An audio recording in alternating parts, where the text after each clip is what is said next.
Hello, Star Trek fans. This is the Rebinge Star Trek DS9 podcast. My name is Kim. And my name is James. And we are watching every episode of Deep Space Nine from the beginning.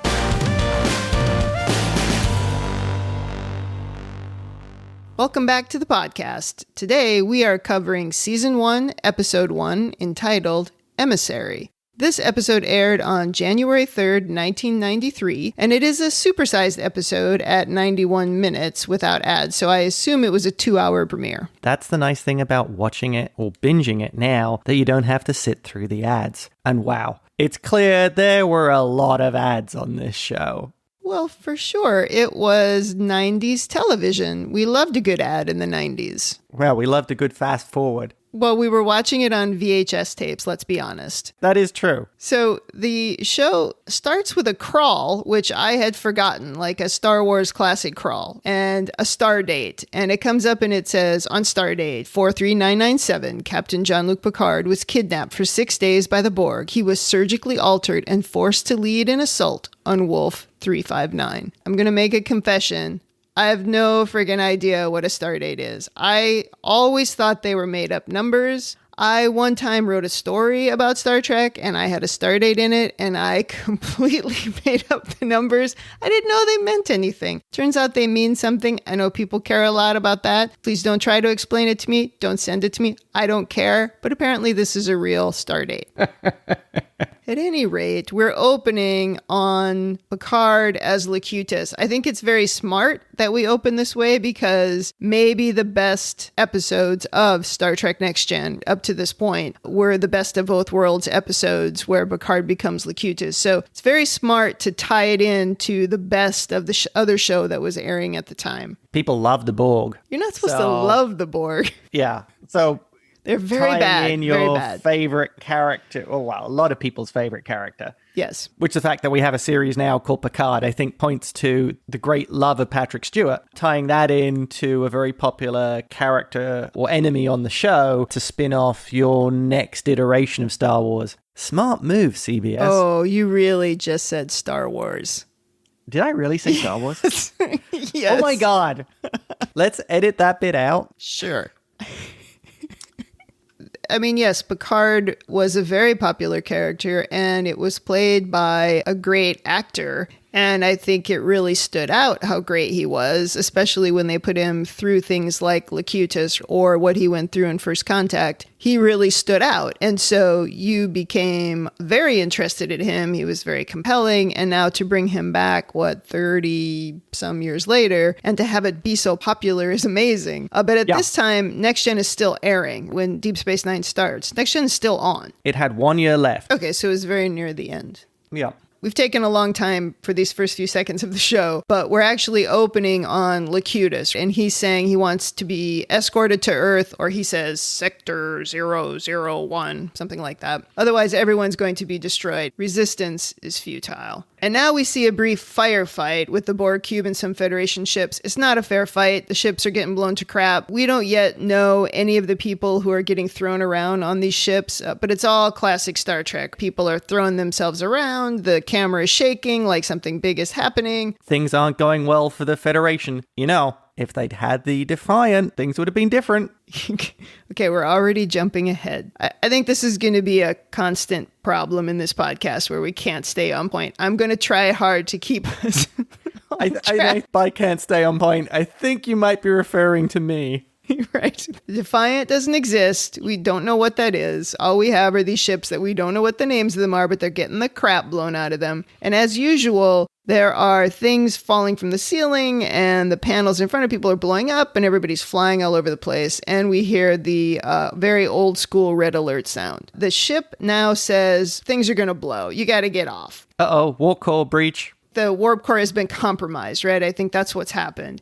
And now the commander, and we know he's a commander. He's not a captain because he's got like 2.5 pips on his collar. I didn't know that. I looked it up on Memory Alpha and it says 2.5 pips is actually lieutenant commander, but I don't think anybody calls him that. He is called commander shortly after this scene, not lieutenant. So he says to everyone, hey, we have to evacuate. and he runs off to his quarters. At least we think it's his quarters, where he finds a young kid named Jake who seems to be unconscious. And he tells Jake, "Oh, I'm going to get your mom." But turns out the mom is trapped. Another member of the crew comes in and takes Jake. So the kid is rescued, and the lieutenant commander is trying to get Jake's mom out from under, I don't know, she's got a giant beam has fallen on her or something. The traditional Star Trek crushing beam that is in every ceiling. Right. And in absolute classic Star Trek fashion, she is perfectly preserved. She has been somehow crushed by this beam, but there's really, you look at her and she looks perfect. Everything looks completely fine except for the fact that she appears to be dead.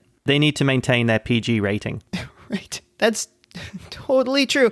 And I'm okay with that. I'm okay with that. I don't need to be grossed out. We're 5 minutes into this show. It's all good. So he's trying to get her out, and another member of the crew is trying to help, but they realize they don't have time. They have to evacuate, and this other member of the crew literally drags the commander out of the quarters, and he's pretty much kicking and screaming. I think in reality, that dude's way bigger than the other member of the crew. I don't think he gets him out of there, but if he doesn't get out of there, we don't have a show. So he gets dragged out of there. And at this point, we hear him called Commander, not Lieutenant Commander. And we move now to, I would call it, this real iconic scene of Deep Space Nine, which is we get onto the escape pod, and there's like the big image behind them of the Borg cube and the ship that they were just on, that the escape pod is pushing away from. And as they push away, they do that sort of rock motion, like they've been pushed away, and then the ship explodes. Sisko is, I said his name. We don't know his name yet. Commander watches the ship blow up, and presumably his wife is on that ship, and his wife is now gone. Rather a sad ending to a tragic battle.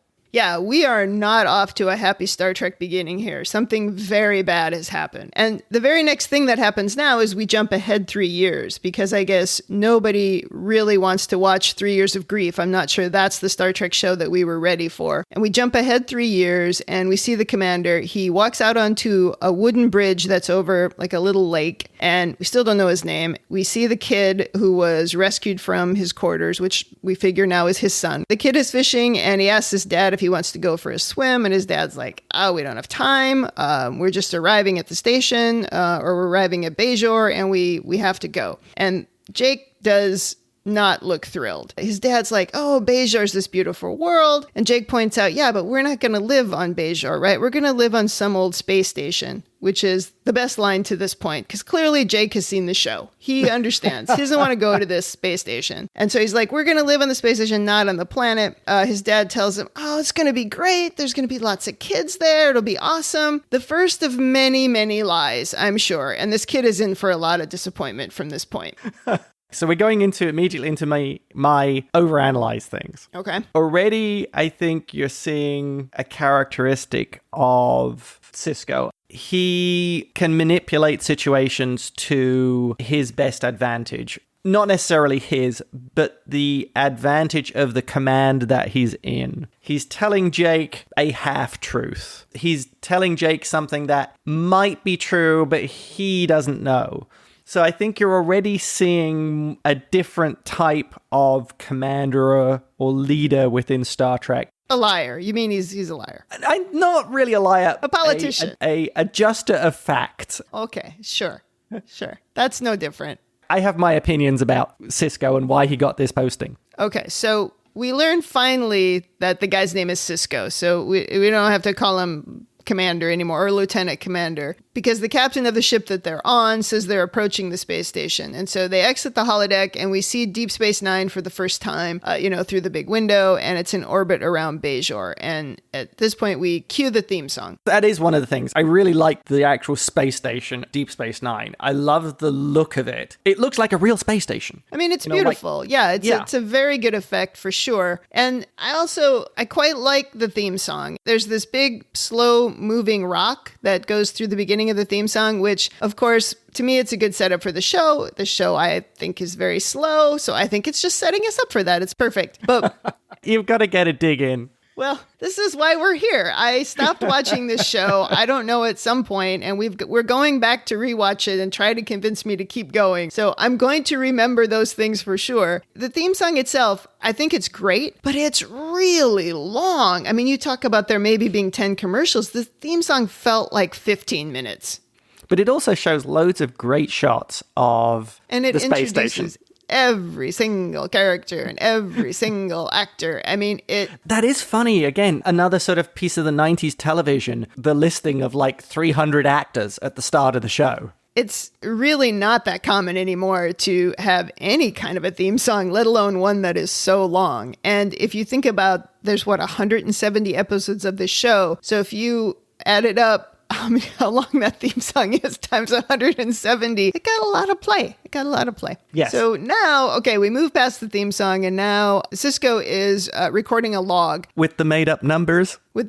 Yeah. Does he? I don't think he says, I don't remember. Does he say the start? I didn't write it down. Maybe he does.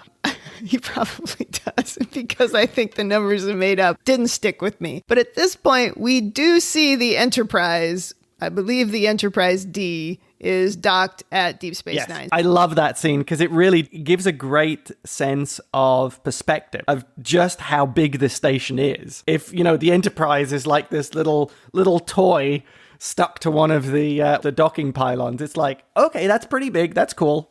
Yeah, that's very cool. That's a real space station. Sisko, in recording his log, he's sort of setting up the whole series at this point. He says, at the request of the Bajoran Provisional Government, this whole thing is very clinical, very political. And he says, they're there at the request of the Bajoran Provisional Government. Starfleet has agreed to establish a Federation presence in the system following the withdrawal of the Cardassian occupational forces. I have to be honest, even that description is not interesting to me. It sounds like politics, and I've never cared about that kind of stuff, even in Star Trek. I know it exists there, but that's never what I've cared about. I've always been much more interested in the sort of character development and even the humor of the show, and also obviously the sci-fi part of it. And to me, this doesn't draw me in. I see, as the show goes on, I see why they're doing that. But I don't find this particular voiceover as something that makes me want to go, oh my God, I got to watch that. I got to see what happens to the provisional government.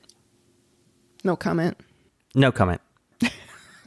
Okay, we'll keep going. At this point, we learn Mr. Overanalysis. No comment. All right. We learn that Miles O'Brien from the Enterprise has arrived, and he's been there for a couple days, and he's supposed to be the chief of operations. Hooray for Colm Meaney. You know how I really like Colm Meaney. Of course. And this is clearly our connection to the long-running show. And Miles, who for a long time, Next Gen, didn't even have a name. He was just transporter chief, and eventually he got a name, and then he got to go on a new show. So it's, good for him. That's great.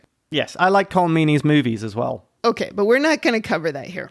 Oh, okay. So we meet Miles, we run into Miles, and he starts talking to Sisko, and he's kind of walking him around and giving him the lay of the land. And at this point, we see that the place is shelled. Jake was right. This place is a dump. There's crap everywhere. Things are broken. Miles tells us that the Cardassians on their way out the door just tore the place up. They stripped it of all the useful parts. They killed 4 Bajorans on their way out the door. This is kind of our intro to Deep Space Nine. Also our intro to Miles. And I had to laugh because I don't know how long this goes on, but in this particular episode, Miles has his sleeves rolled up, like they're just rolled up a little bit, like he's a working man. He's working. I think there's an Irish labourer comment there. Maybe, but it's just to be clear, he's working, and also he's got a bunch of dust on his uniform too, to show he's working.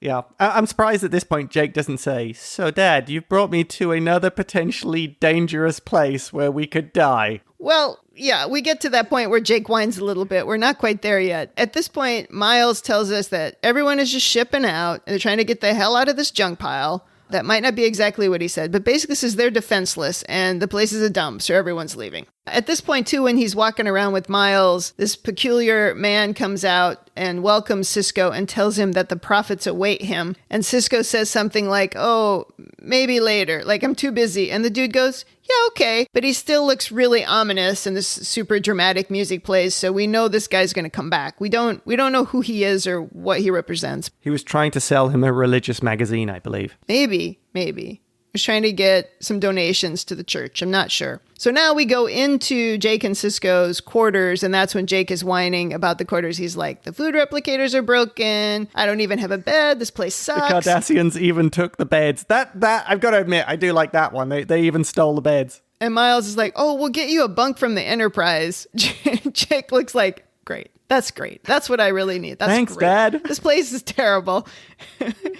And also Miles tells Sisko that Captain Picard wants to talk to him. And he's like, oh, okay, who cares? He is not interested at this point. See, this is where our real world has actually surpassed the sci-fi. Everybody has like a phone now. So you'd think that Picard would be at least texting him or calling him, and Sisko would just be going straight to voicemail. Miles, tell him I want to talk to him. And Sisko's like, no, ghosting. Cut to Picard on the bridge of the Enterprise going, I think the dude's ghosting me. So this is where Sisko does this really strange thing with Jake. He tells him, hey, we're going to have to rough it for a while, okay? And Jake goes, okay. And Sisko goes, okay. And he turns his face towards him and he like pats him on the chest and he gives him this really big fake smile.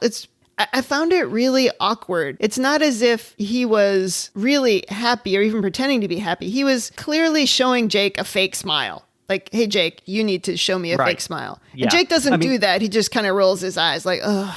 Right. Again, is another piece of what I think is setting the character for Sisko. Sisko is sort of being the politician. He's making light of this. He's sort of doing the smile of like, hey, it's going to be okay. This is going to be fine. This is somebody slightly different from the other captains or other commanders, leaders that we've seen before in Star Trek. This is going to be something different.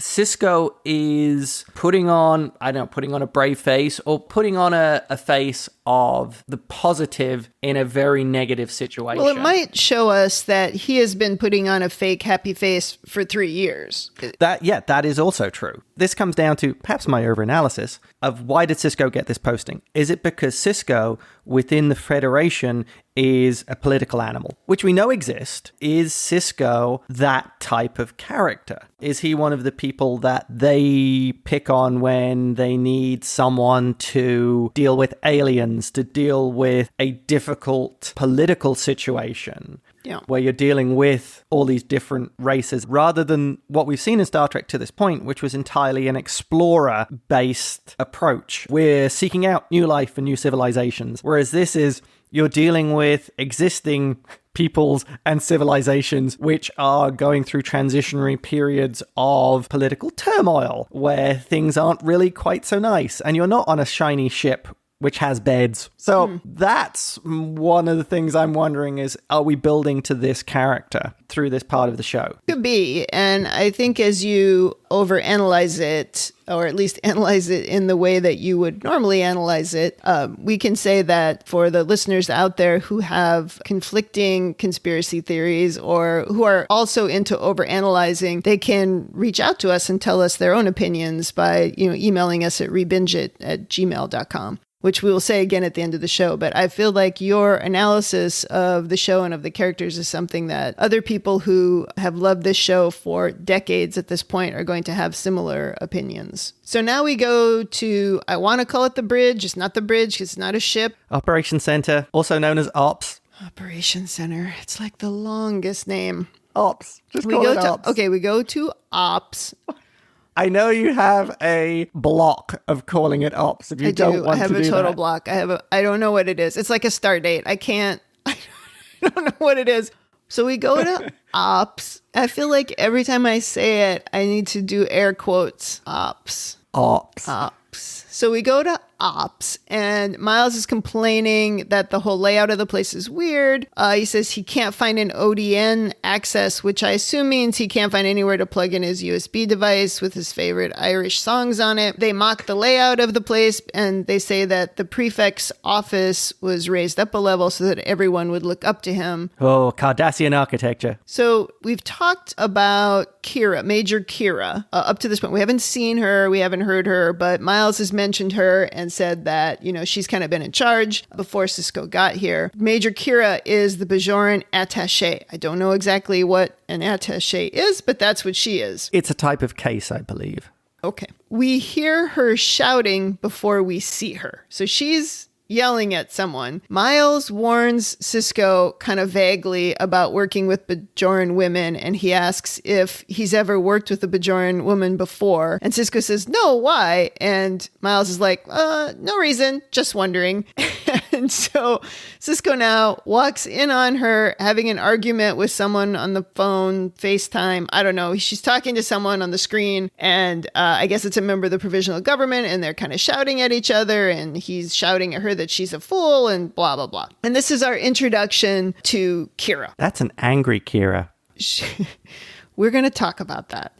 So she's taken up residence in this office on the bridge. Oh my God, I want to call it the bridge so badly. In ops, okay, she's taken over this office and she is very crabby and she does not really want to give up the office. Sisko tries to be nice, but she's very cranky. She doesn't want the Federation there. She says she's been fighting for independence her whole life and now they just have new occupiers. So yeah, she's an angry woman. We see Sisko, though, being political Sisko. He's smiling, trying to be charming, and then makes the comment of, would say, please, or hello first. Well, she says, I suppose you want the office, in her angry voice. And he's like, oh, well, I thought I'd say hello first, and then I'd take the office. So he still gets the office.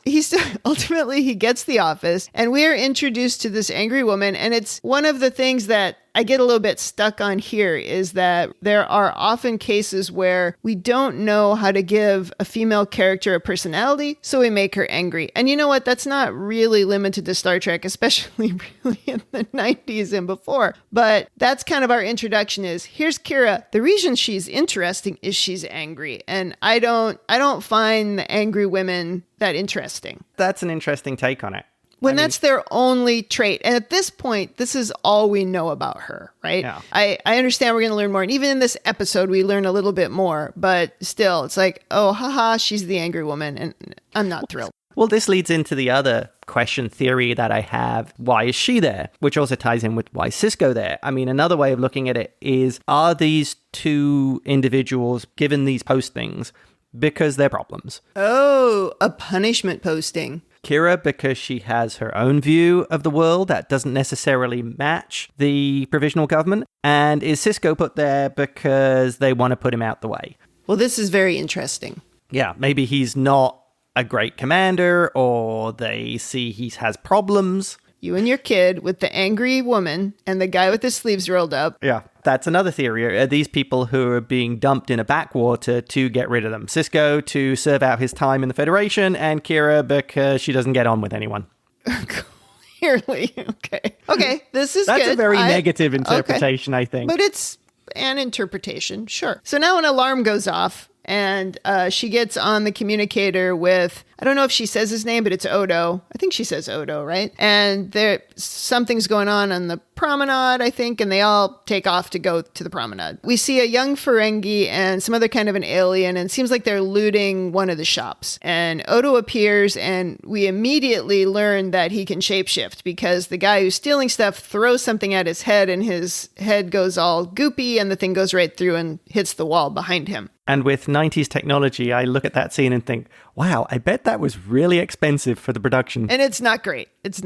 But it's cool. It's a cool part of the story. And certainly in 1993, right? It was a cool part of the story. So definitely a good effect. We find out now Odo is there. He's the head of security. And he does this tackle of the alien. Clearly his stunt double tackles the alien. Sisko shoots his phaser to kind of stop all of the proceedings, which Odo is really annoyed about. He's like, hey, I don't allow weapons on the promenade. And who the hell are you? And the two of them are now introduced to each other. And we're also introduced at this point to Quark. Quark appears and he says that, oh, that's his nephew who clearly was not really involved in this whole thing. And he does this weird thing where he hisses at the kid. I mean, are the Ferengi cats? Definitely. They're an evolved form of cat without hair. Strange. He does that weird hiss. So he tries to convince Sisko that he should take the boy because he will punish him severely himself. They're leaving the space station anyway, and he'll take care of it. And Sisko says, forget it. Kid's going to the brig. And Quark does not look amused, but just sort of walks off. And Sisko tells Kira that could be valuable later, and that he's going to keep the kid in the brig because he knows you have to negotiate with the Ferengi, and he's going to use that boy for something very important later.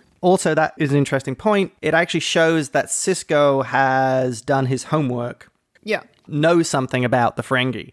And he knows what he's got on this space station. Yeah, exactly. Which sort of points more towards my theory of Sisko being more of a political appointee, having an understanding of alien races. I believe at this point, Miles reminds Sisko that Picard is waiting to speak to him. So we finally go to the Enterprise. And Sisko comes face to face with Picard and he shakes his hand, which I thought was interesting. And then he tells him that he remembers him from Wolf 359. And it's kind of funny because Picard he's just polite. He doesn't respond to that. He essentially just ignores that. He drops it on the floor. He ignores that comment completely, just turns around and changes the subject. Now that is a really interesting scene. We see two senior officers interacting, and clearly Sisko is just belligerent towards Picard. This isn't something you typically see. But we know why, and he knows why, but Picard doesn't know the details, right? He knows what happened from his perspective, but he doesn't really know that he caused the death of Sisko's wife. He doesn't know that. He doesn't know that all the way to the end of the episode. So I don't know if that comes up somewhere later. Oh, so you think he didn't know that? Why would he know? That would be a good point. If while you were under the control of the Borg, if you went back and looked up and found all the people you'd actually killed, that might be another problem. You gotta really ask yourself how you would sleep at night if you're doing that. I would believe it to be bad enough from just a straight up PTSD perspective that you would have to relive it from the point of view of Locutus, then trying to relive it from the point of view of all of the other people that you impacted. I mean, you have no hope. Yeah, well, that's why I always say, how on earth does Picard even sleep, considering everything that had happened to him in The Next Generation? Let's look at it. I don't think. It does get touched on in First Contact. It does. He has some nightmares. My favorite Star Trek movie, by the way. He has some nightmares of the implants coming out of his face, right? Okay, we've wandered off topic. All right. Trying to stay on topic.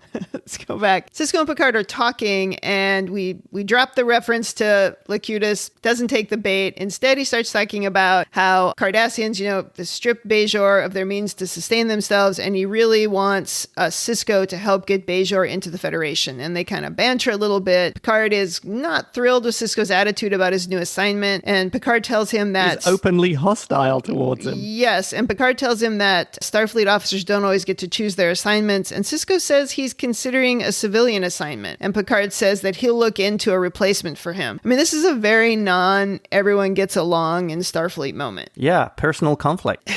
I don't remember because it was a long time ago, but I may not have liked the dissing of Picard. Maybe that helped kind of turn me off to the show. I don't know. It doesn't bother me at all now. I certainly get the point of it, and I see we're just setting something up. Oh, well, I don't know. Maybe I didn't like that at the time. That's a valid point. I mean, you absolutely loved the show when it was first airing, The Next Generation. Yeah. When it was originally airing. I mean, you were 120% into that show. Just 100.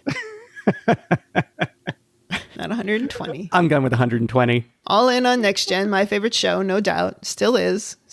Yeah. That's over. We go back to Deep Space Nine and we find out. Do you think he took some bedding back with him?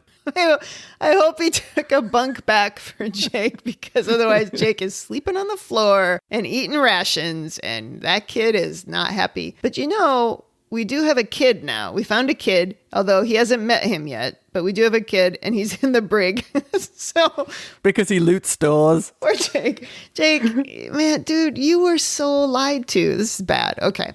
All right. We go back to Deep Space Nine, and Sisko is now talking to Quark. He says he wants Quark to stay and rebuild on the promenade and become a community leader, which Quark finds hysterically funny, and we get a good look at Ferengi teeth, which is pretty gross. But Sisko essentially blackmails him, right? And he tells him, yeah, well, it'd be a real shame if we had to keep this kid in jail, but, that's what's going to happen unless you stay. And then he leaves, and Odo, who's sitting there, says to Quark, oh, and I thought I wasn't going to like him, which was a really cute line, meaning that Sisko has impressed him by showing, that he can blackmail. That's good. This is why I think Sisko is the political choice, because he blackmails, he manipulates Quark into doing something that benefits the goals of what Starfleet wants. Different from Picard or one of the other Star Trek themes of, appealing to Quark's better nature. No, this is just a straight up blackmail. Yes, you do this, I let your kid out. There you go. So now we go to, I don't know exactly where we are, but Kira is cleaning up. Is it ops? I don't think so. I don't think they say. I think it's still maybe on the promenade. Sorry, I'm just picking on you. Kira's picking stuff up and she says something like, oh, I suppose Starfleet officers don't like to get their hands dirty. And Sisko picks something up off the floor and dumps it in the bin and then shows his hands to her. The dude is not socially, smooth.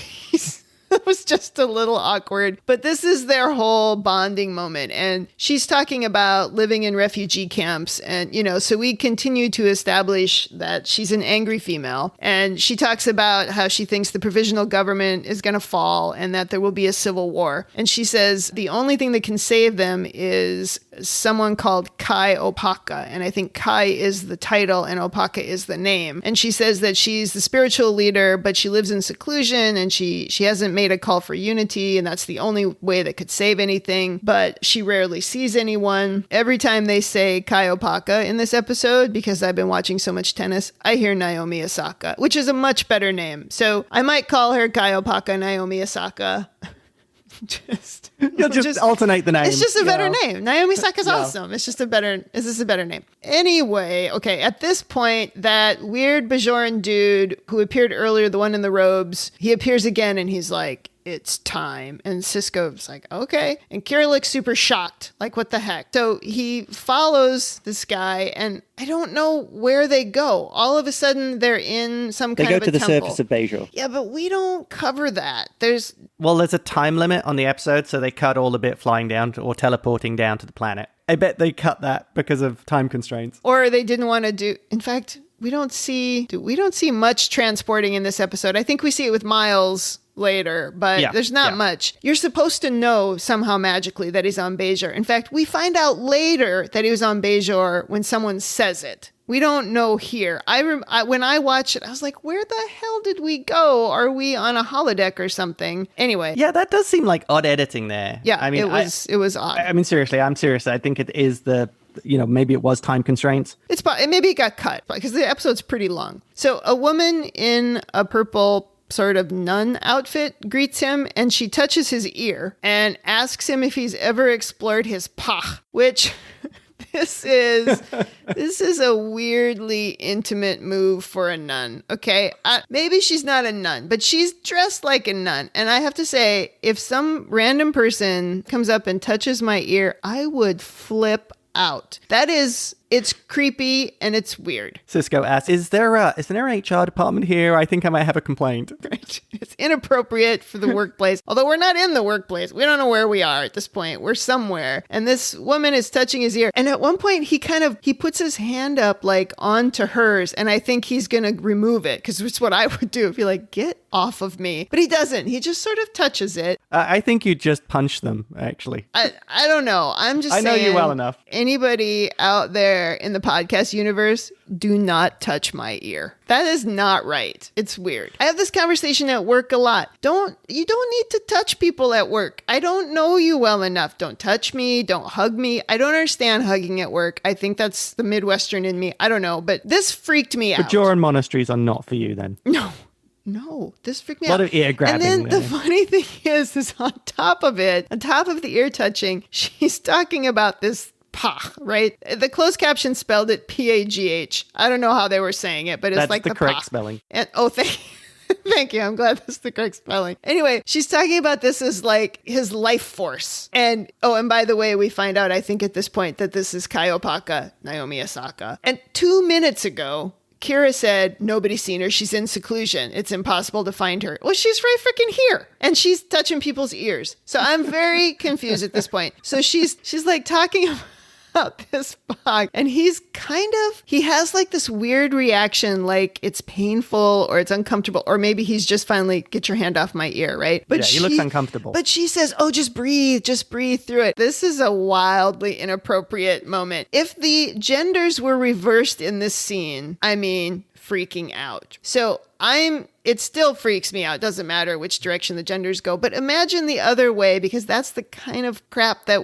women have had to deal with in the workplace forever. It's like, no, it's okay. I'm just touching you. Just breathe. Everything's fine. Just breathe. So you find that deeply disturbing. No, this scene is awful. This is terrible. In fact, we should have just skipped it and Sisko should have just explained happened, but we're in it. We can't get out of it. We're in it. Yeah, maybe later with Brian, they could be in ops. And so she kept on grabbing my ear.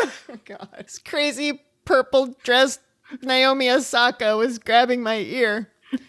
Anyway, she's talking in riddles. I don't know what she's talking about, but she says something to him like, ironic, one who does not wish to be among us is to be the emissary. And we get the title of the episode. At this point, all I can say is, woot. It's the emissary. You're excited by the word emissary? No, the ear grabbing.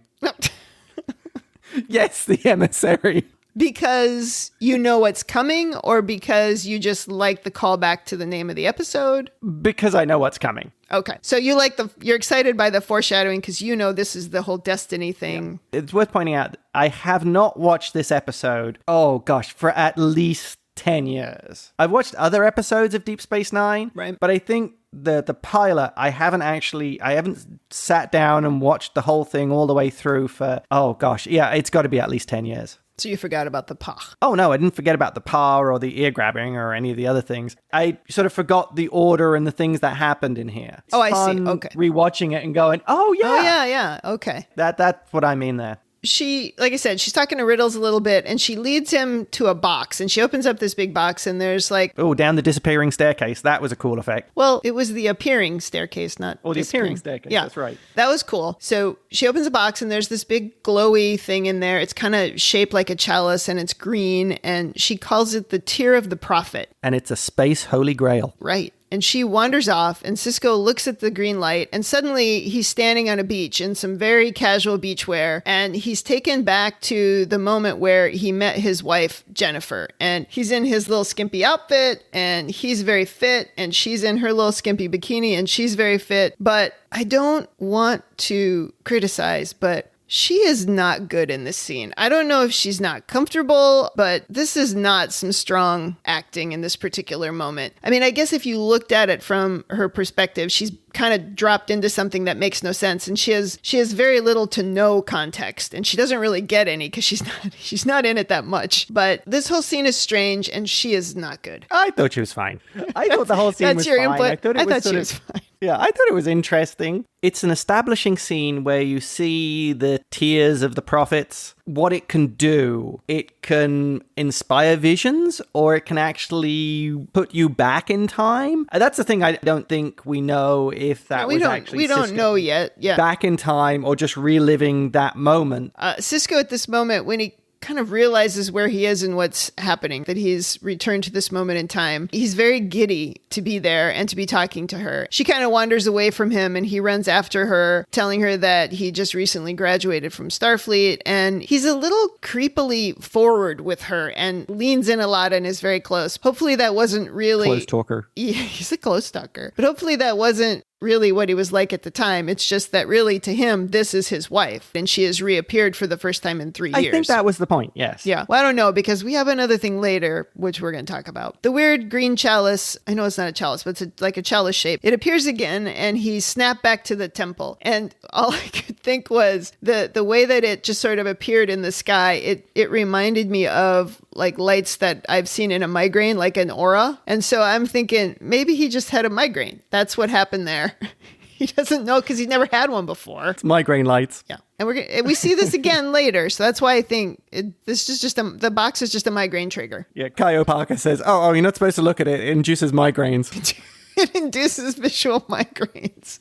No, are they called ocular migraines? Oh, yes. All right, so Kayapaka appears, and now she shuts the box, and she calls this the orb, and she says that 9 orbs, just like this one, have appeared in the skies over the past 10,000 years. And she says the Cardassians took all of the other ones, and Sisko must find the celestial temple before they do. The Bajorans have used these orbs to define their theology, and the Cardassians are trying to decipher the power of the orbs, and she says they're just going to destroy everything. I guess they're going to destroy the temple. So if the Bajorans' faith and the religion are destroyed, then I guess that's bad, because the Bajorans are a very religious people. And you kind of hear that earlier from Kira. Once again cementing that the Cardassians are just kind of asses. Well, yeah. I think they're angry about their uniforms. We'll talk about that when they appear. So she tells him that the people, meaning the Bajorans, can't be united, which is something that Kira said earlier needed to happen. She says they can't be united until the prophets have been warned. I'm not 100% sure what the prophets are supposed to be warned of, but Sisko must find the temple and warn them. I guess of the Cardassians?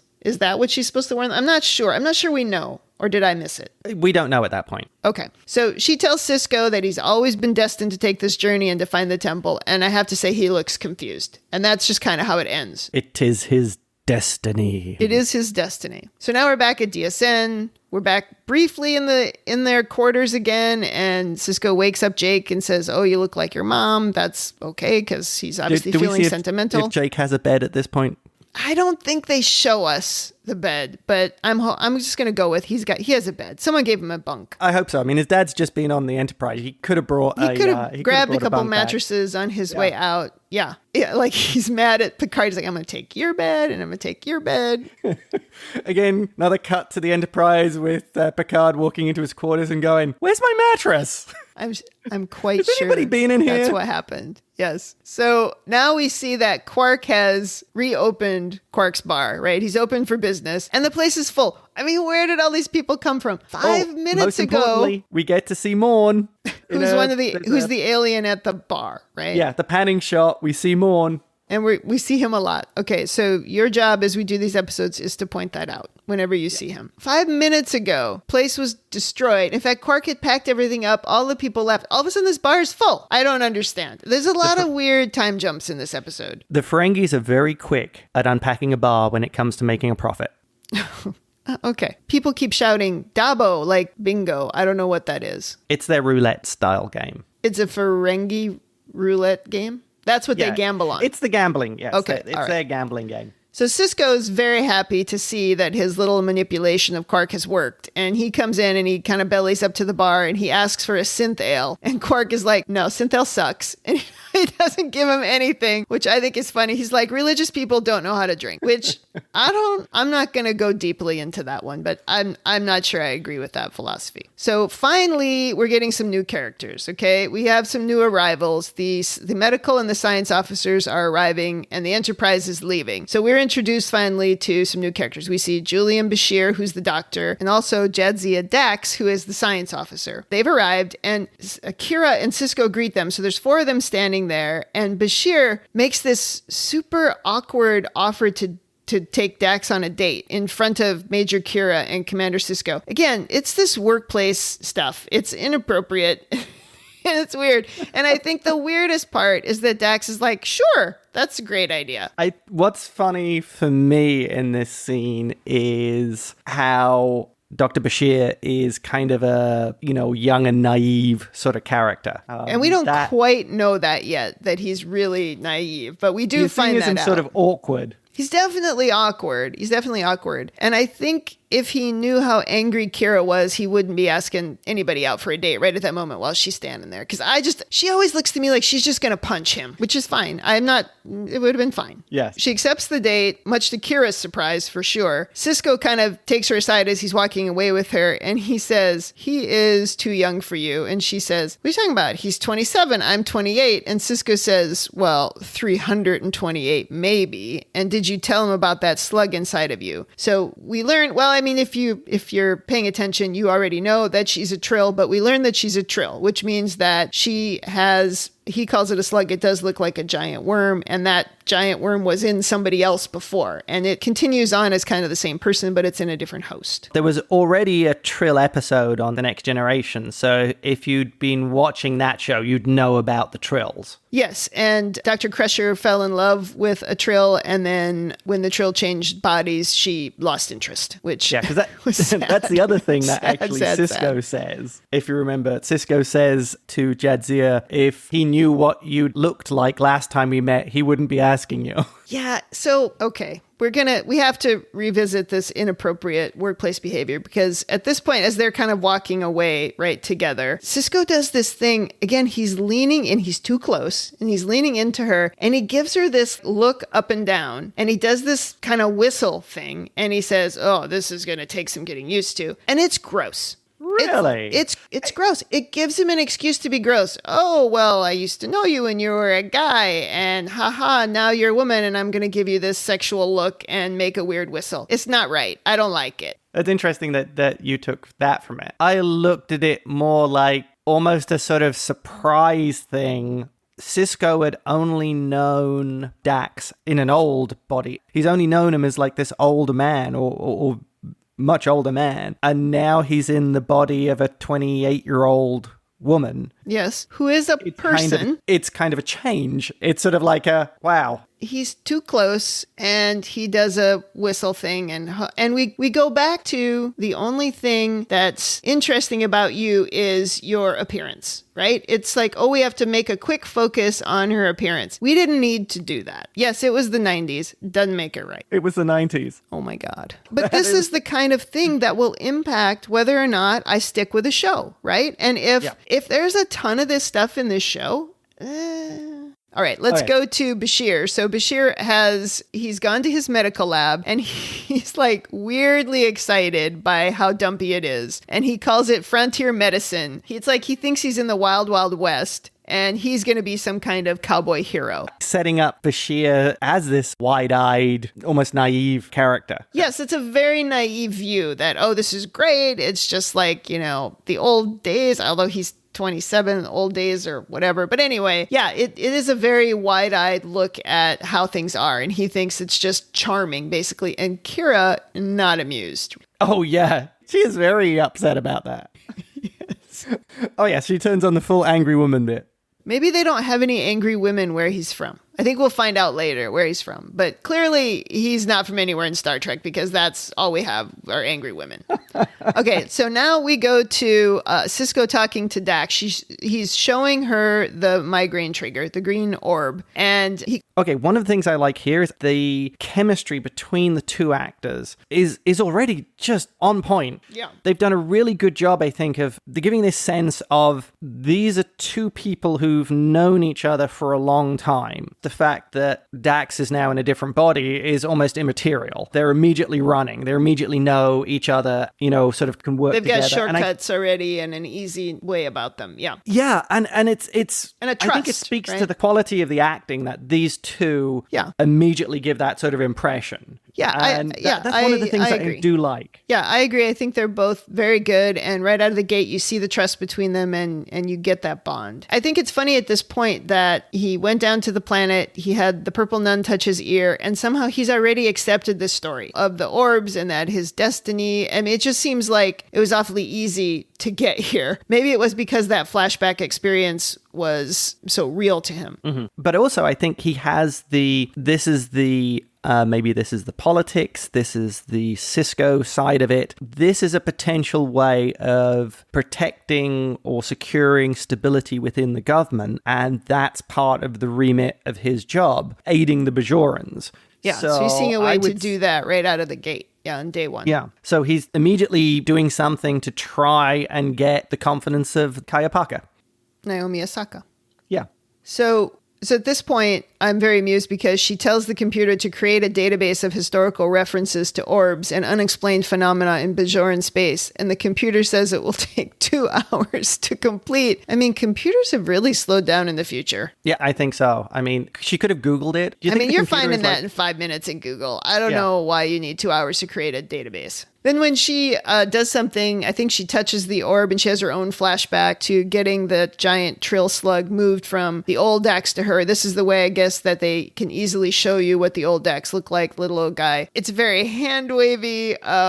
Also, you can clearly see they used all the special effects budgets up in because there is no special effects in this. It's just like, here, okay, we're just moving this big hand puppet slug. Oh, and now he's in you. Everything's fine. At this point, all I can think is we need to shut the door of this box because we should close the box. No, stop touching it. It keeps on causing ocular migraines. It's a migraine trigger. It's you got to keep the box shut. Triggers migraines. Yeah, in the next scene, you see Sisko using a labeler and printing, "Do not open the box." Do not open this box. And sticking it on. Migraine trigger. Oh, yeah, that's good. Okay, now we're on the Enterprise, and Miles is back on the Enterprise because he wants to say goodbye, and he's looking around the bridge like he's been there a million times and he's really going to miss it. Either that or he's standing there going, is this the bridge? Because I don't remember him he's standing spending there going, a lot of time on the bridge. I wondered where Turbo Lift Floor 24 went to. I've never been up here before. Also, you realize that they didn't pay for any other next-gen characters, only Picard, because there's some random person there. You don't know who she is. You've never seen her before. And she's like, oh, did you need something? No, everything's fine. Oh, the captain just asked me to pick up his mattress for him. And then you see Miles O'Brien. I came to pick up some bunks. Is this where Miles O'Brien struggling out the bunks room with a mattress? Oh my God, that would have been so funny. They totally should have done that. He leaves the bridge and he doesn't talk to the captain, but he goes to... it was a nice scene, though. He goes to a transporter room, and that's where he sees Picard, right? Picard comes there because he knows that this is, and I quote, his favorite transporter room. Transporter room 3. Why? I kind of liked it. Why would it be his favorite? I like those scenes. I like what they were trying to do there, which is a sense of home, and O'Brien's giving up that home and moving somewhere new. Well, it's interesting they never show his wife. And different. They never show Keiko, right? And the kid? They never show. No. But he mentions her. He says something like, oh, when she saw this dump, she was going to go stay with her relatives or something. But yes. They never show her. But she shows up later, right? Yeah. Oh, yeah. Oh, okay. Absolutely. Okay, so he beams away from the Enterprise, says goodbye to Picard. We act like we're really friends. Never happened. But anyway, we're back on Deep Space Nine in the bridge. No, ops. Oh my God. Ops in double quotes. I think we should have a disclaimer that you can call the ops the bridge.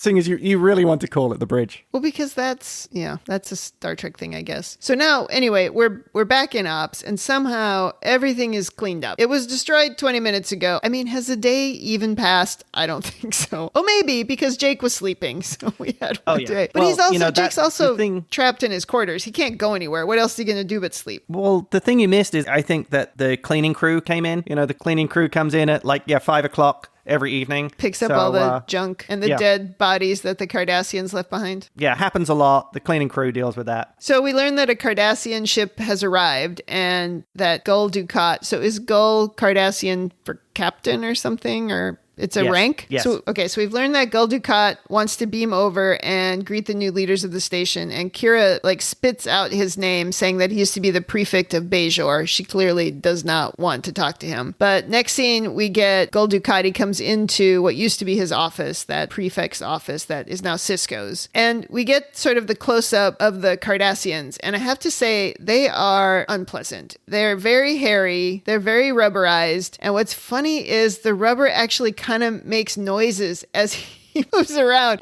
But make no mistake, he can't really move. There's no turning of the head. Cardassians cannot turn their heads. Maybe they have eyes on the sides of their heads or something, but they cannot turn their head. There is so much rubber. I look at that scene and the things I think are how much more difficult the makeup would be in the modern age, because these are standard definition. I mean, broadcast quality of standard resolution. Right. You didn't have to be as perfect as you have to be now. And I guess that's why it's kind of jarring to look at it now and go, whoa, that does not look great. And also, you're probably thinking about that as a costume and how if you tried to wear that to Comic-Con, you would... Oh, that would be so much effort. And that's what I think about. And you couldn't turn your head. I don't know how you get around at Comic-Con if you can't turn your head. Well, I think about the actors putting that stuff on, of how long they would have to be in makeup to do these scenes. You know, there'll be scenes where the actors will have put on all that makeup and they'll do 15 minutes of shooting. 2 words. I doubt that they do that, though. I mean, if they spend a lot of time getting into makeup, I'm sure they try to just shoot all their scenes. They're not going to get in and out of makeup like that in a day. But, you know, there's going to be the background characters and things who are going to have a limited amount of screen time, even though they put in a ton of that makeup. And then even worse,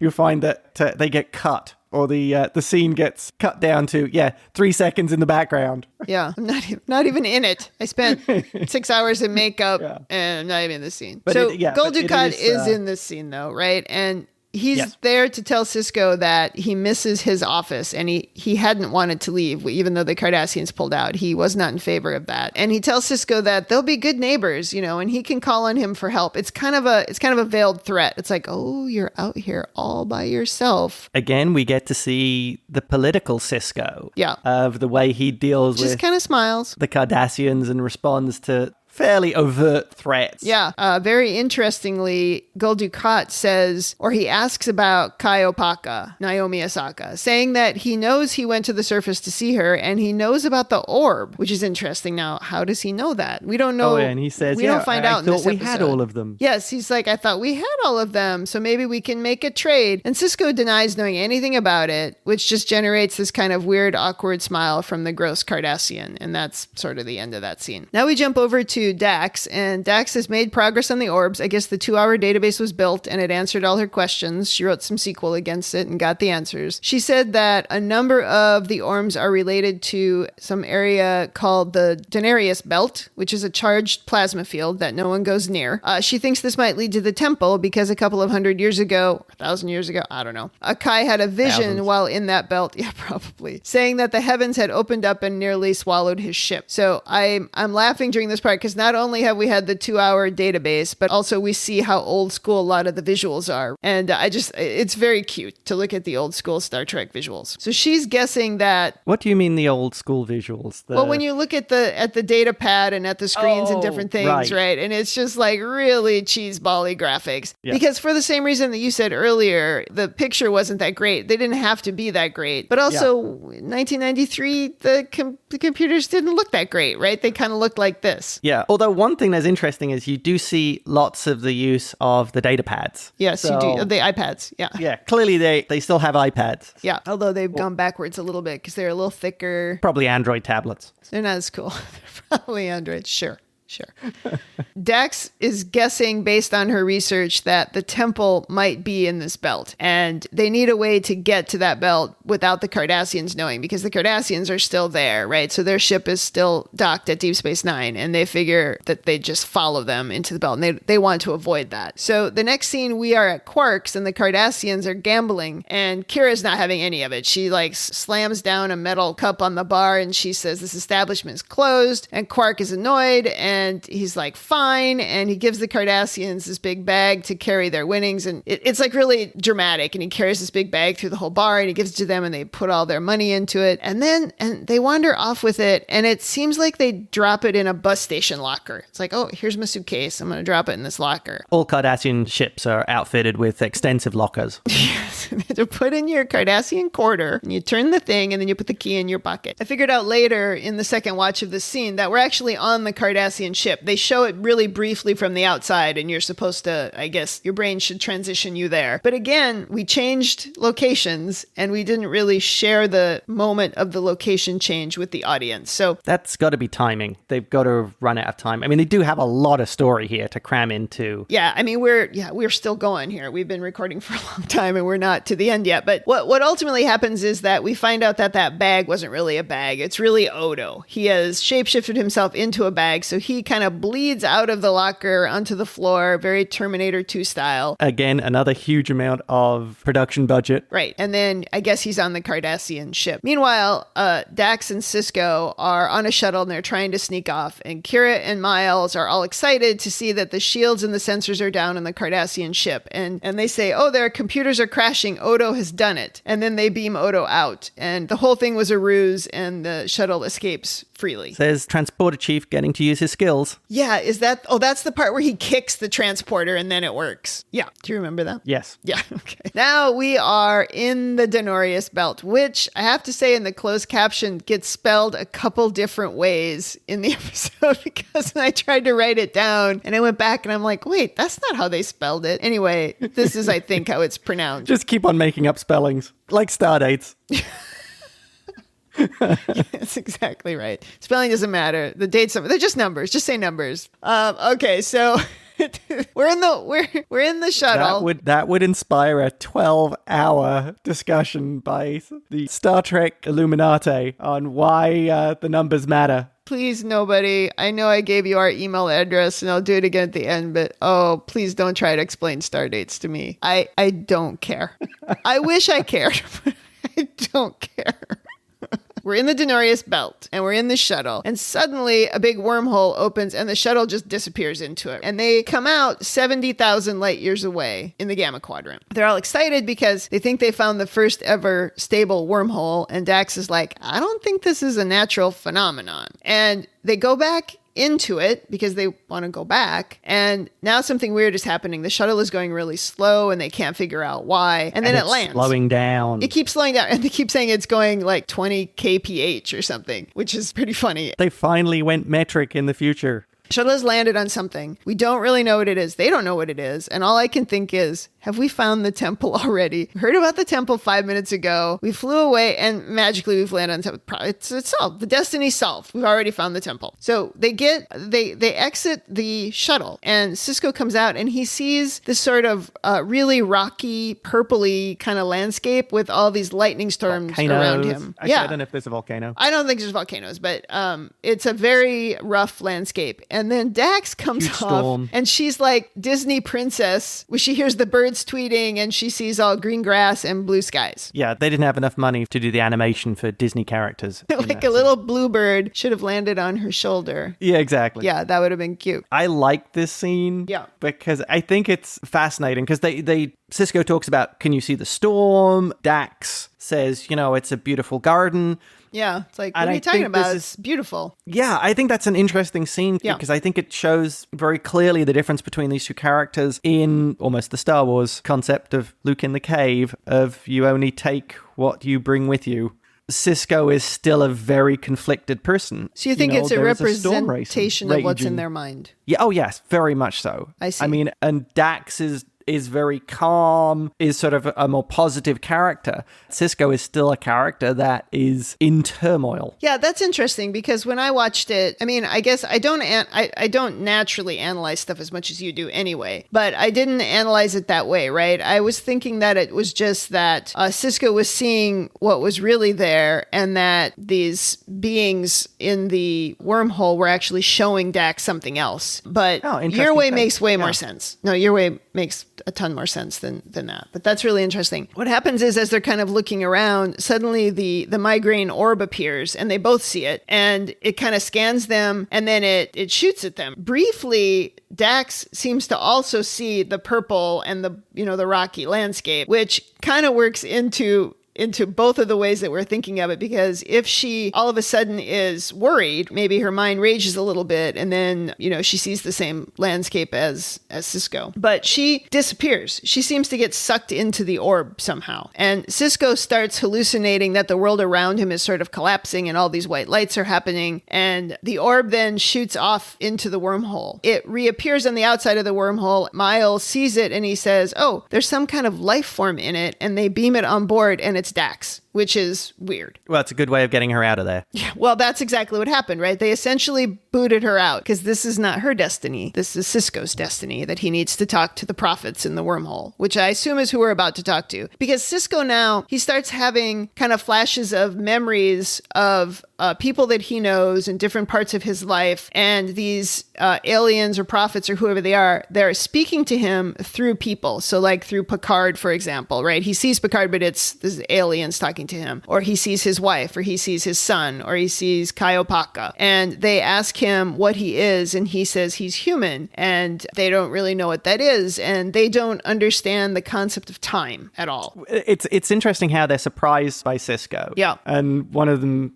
makes the comment of linguistic communication. Yes, exactly. It's funny. Like, why would you do that? What a waste of time. Yeah. And the lack of concept of time. I kept on thinking, so he's in a wormhole filled with Dr. Manhattans. Right, because they don't understand time. They'll saying, what is before? What is later? Right? They don't get that at all. And at first they want to destroy him because they think he's there to hurt them. And he tells them to look into his past in order to understand him, but they're completely confused by the passage of time. So they jump back and forth during this part here at the end quite a bit between what's going on in Deep Space Nine and what's going on with Sisko. And there's these really dramatic moments when they do that, where they just show you Sisko's face, like with all of this white light around All him. I can say is that they needed to do a cheap effect.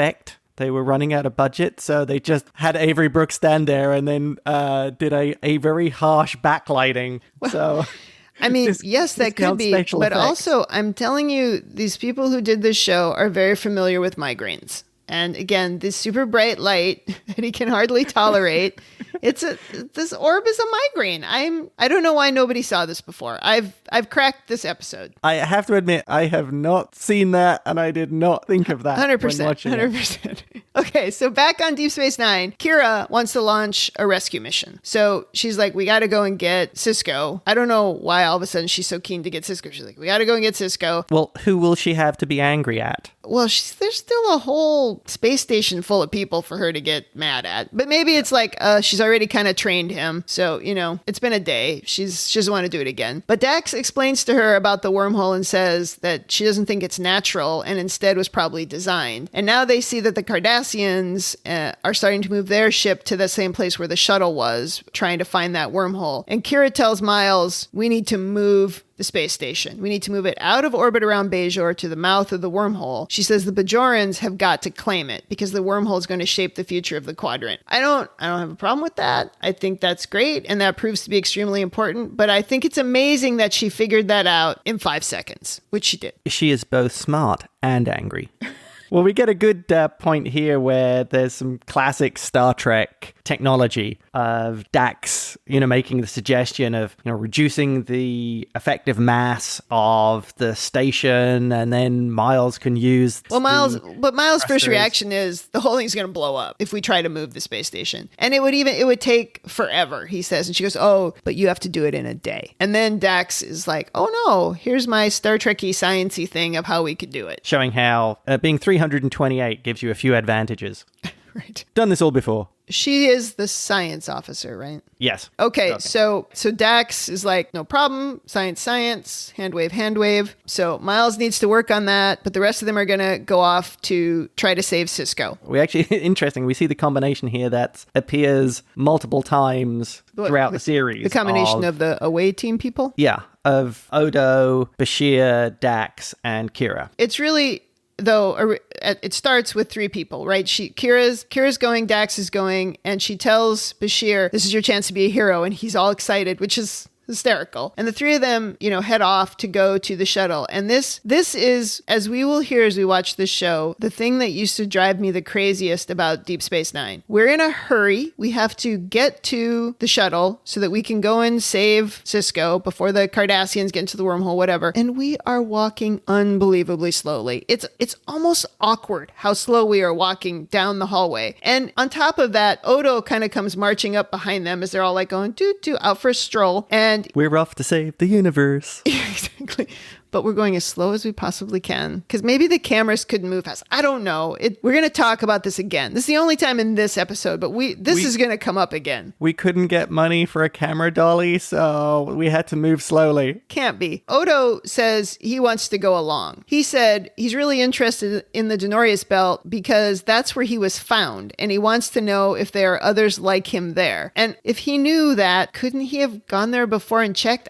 This is a really awkward moment. Well, I think think you could make the excuse there of, remember, the whole system's been under Cardassian control. So he couldn't go there before. So yeah, maybe he couldn't go there. The Cardassians kept space travel limited. He couldn't get a ship to take him, I'll accept it.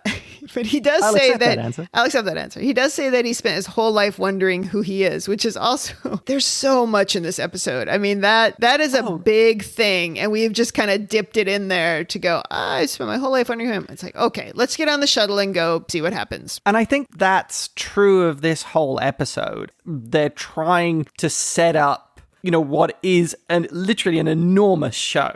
No, if you look totally. at the thing, from beginning to end, crams so much into this one episode. That's why you end up with some odd cuts and some pieces of sort of continuity that seem missing. Yeah. Because they have so much they want to be able to crush in. That could be. Without making it too, sort of contrived. Not having Odo from out of nowhere going, oh, I was found the Daenerys belt. Maybe we should go and look there. You know what I mean? That sort of poor, bad writing. And instead they actually have, something valid that they're going to find where Sisko is, which gives Odo the opportunity to say, look, I was found here. I've never had a chance of going to look. Can I come along? The four of them go to the shuttle. They leave Miles behind. We'll get back to him in a second. So the shuttle is following the Cardassians to the wormhole, and they tell Dukat that he should be careful because they encountered a hostile life form inside the wormhole. And he says, perhaps they will be less hostile to Cardassians, which is a great line. Awesome line.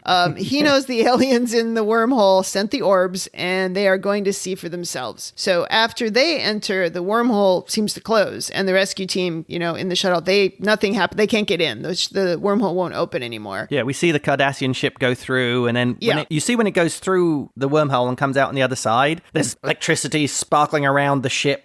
It's clearly, something's happened to it. So the rescue team gives up. There's nothing to rescue if the wormhole's not going to open. So they actually go back to the space station. This is where Dax and Miles are trying to move the space station out of orbit. And Miles is literally arguing with the computer, which is pretty funny. And at some point, he has 15 seconds or the whole space station is going to blow up. But of course, he saves everybody and everything's fine. It was just super shocking. It would have been a very short show.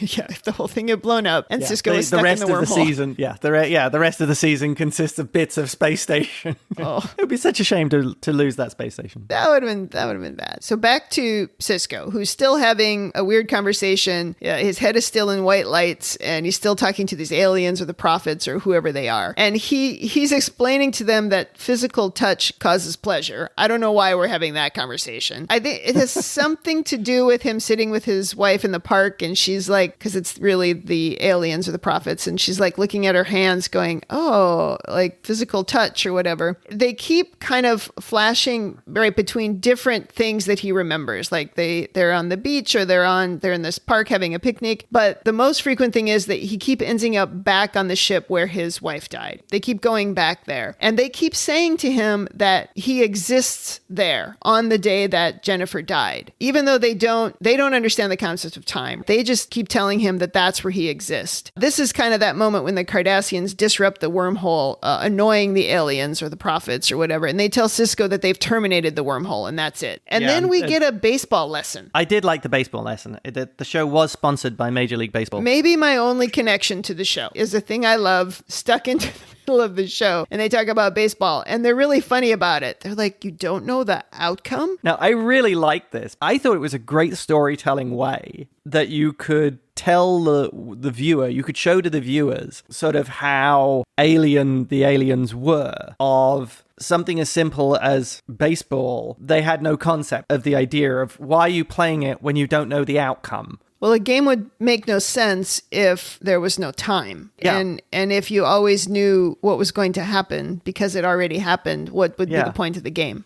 And I really kind of like that scene of where one of them says, you don't know what's going to happen. It's a lot like when you try to use the ESPN app and you go in to watch a game and they show you who won before you get to the box of your actual game. Ah, yes, genius. It's the same thing.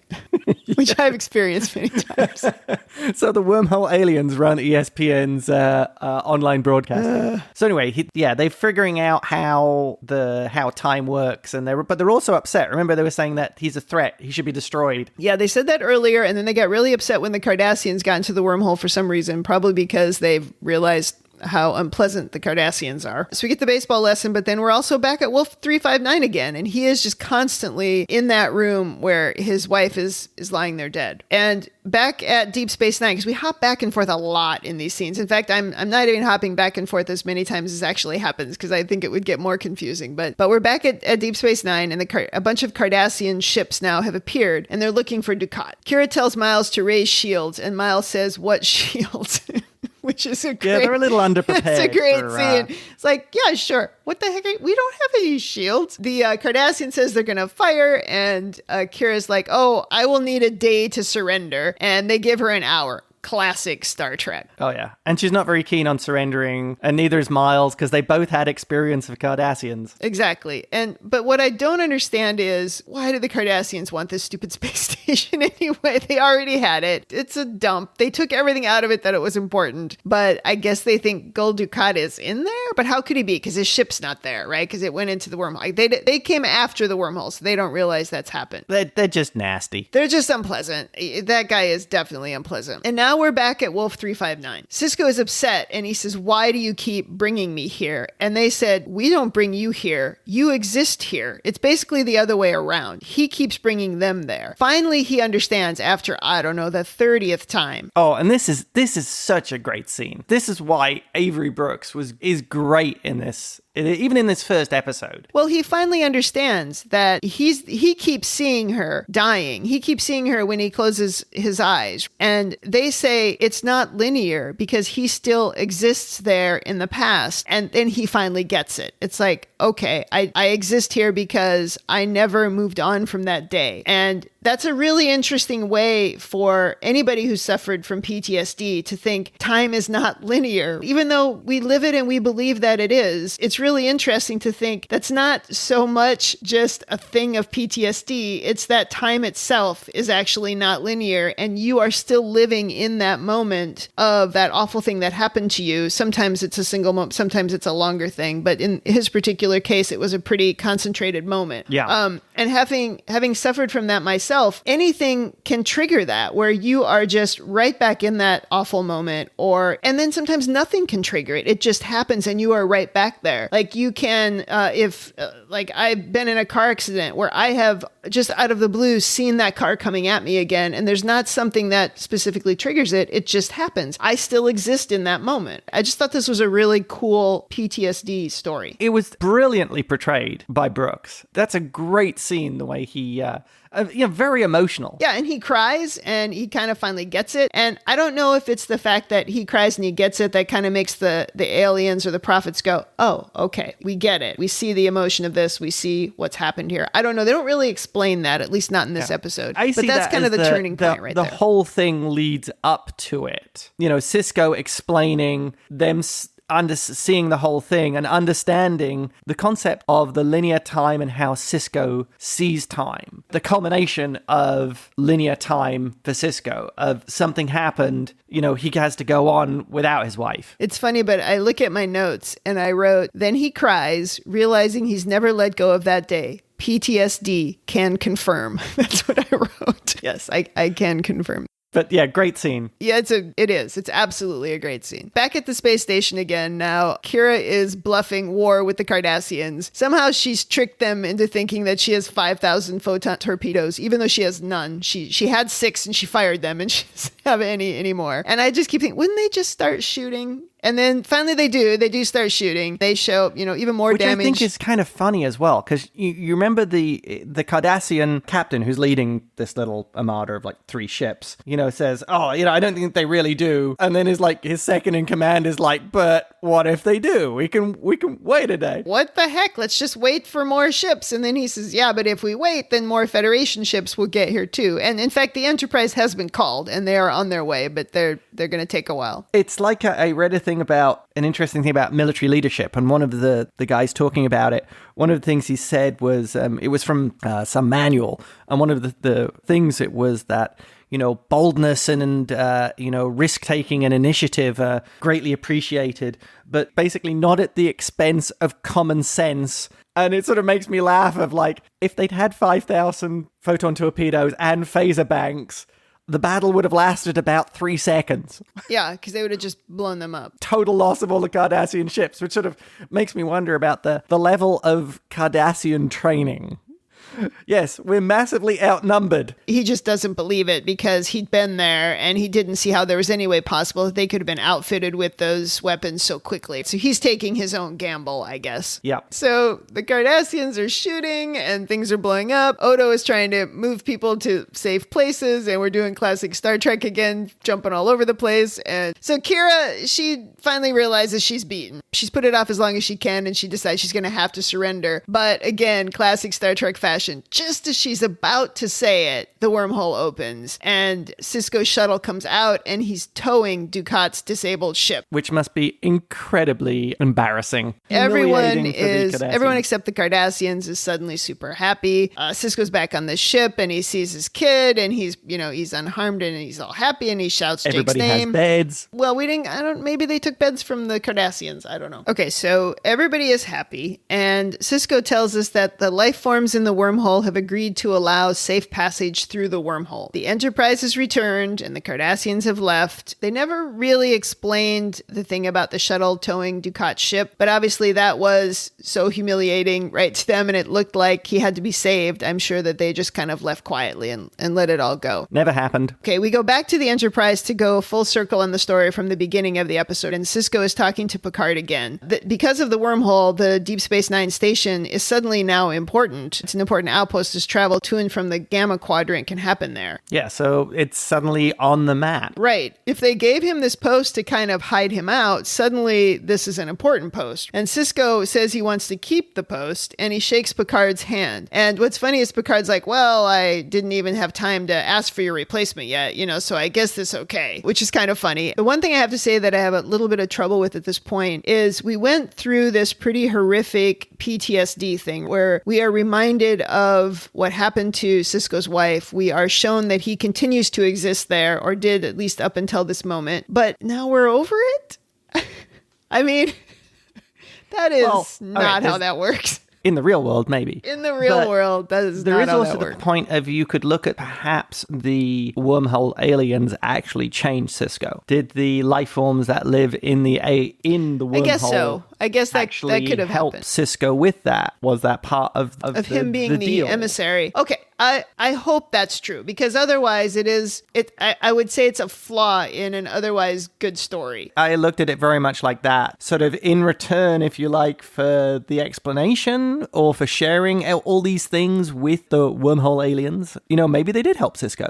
This might be me overanalyzing again, but it would sort of make sense. I'll accept that answer. And perhaps he doesn't exist at Wolf 359 anymore, and maybe that's the big thing that was accomplished, and now he can be the emissary because he doesn't exist there anymore. That he no longer exists there, that he has actually moved on. And I think that was also the point of the Picard scene. Yeah. The Picard scene to reinforce that Sisko has changed. You definitely at this point need to believe that he has changed. He has moved on and he is now excited about this post. I'm not 100% sure why he's excited about the post. If it's just because he has these aliens in the wormhole, or the prophets or whoever they are have maybe helped him through this, and maybe that creates a link for him, and now he feels a sense of obligation to them, or not or obligation, connection? but more a connection. Yeah, a connection. Exactly. Yeah. So we're almost at the end of this episode, right? I mean, so much has happened, and we've been talking about it for a long time, and the episode is long. I think we've been talking almost as long as the episode aired with the commercials. But they have to throw in one last scene, and they go to Quark's, and Quark makes this disgusting move on Kira.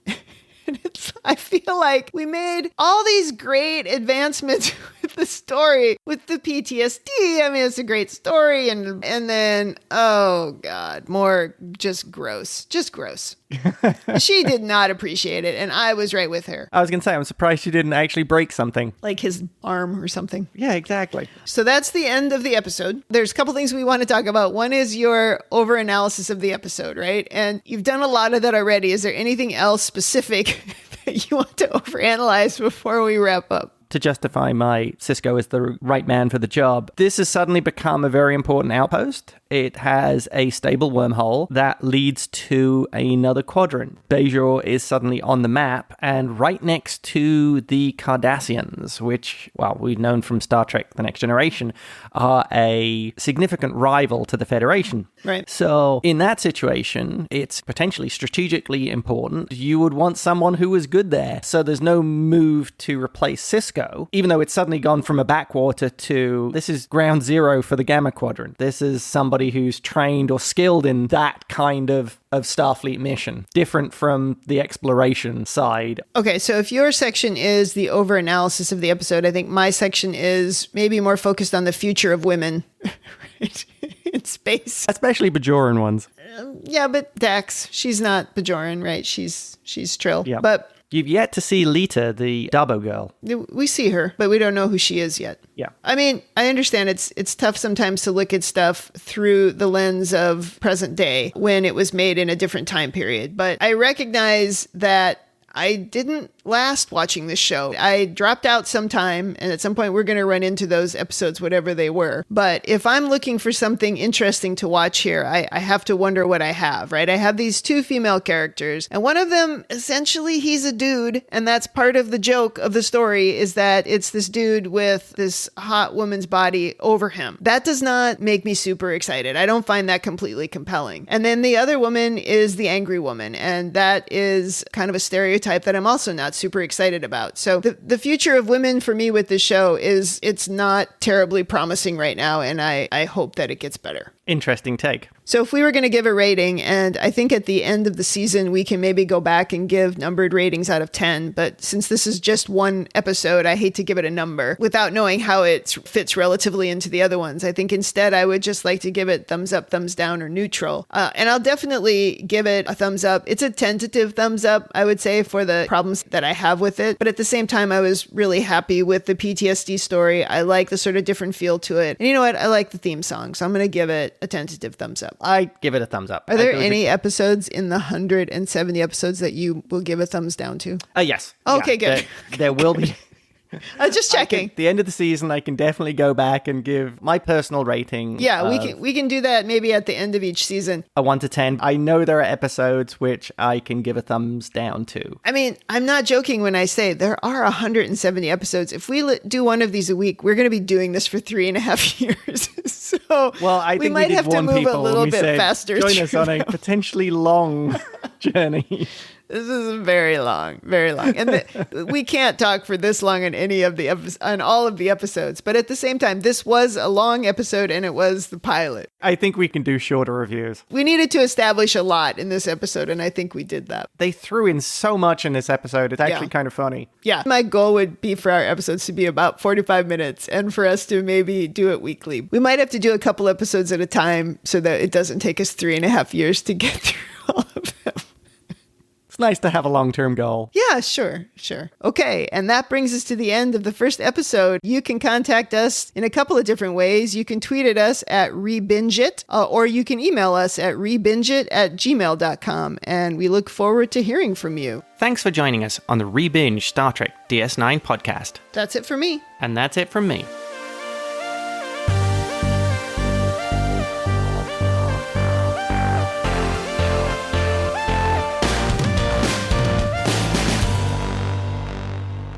And live long and prosper.